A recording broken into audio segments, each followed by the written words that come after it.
In what is probably the most famous depiction of the biggest superstar by the original superstar artist, Andy Warhol's Elvis is a historic paradigm of pop art from a breathtaking moment in art history.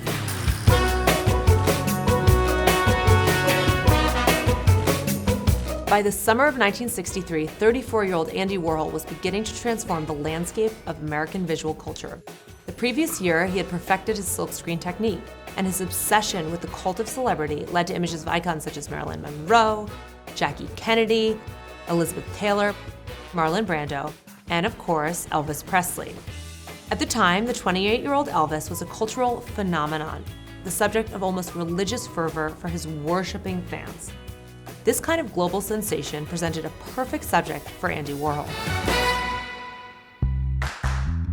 Elvis, from 1963, captures the king of rock and roll with devastating intimacy and efficiency, rendered on a scale that is physically larger than life.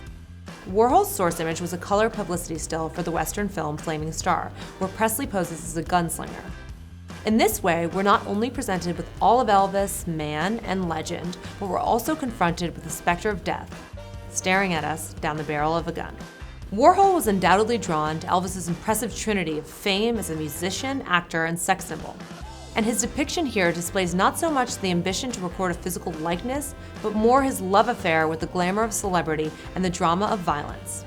Here, we are confronted by a towering figure, familiar to us, yet it's playing a role entirely at odds with the singer's renowned love songs.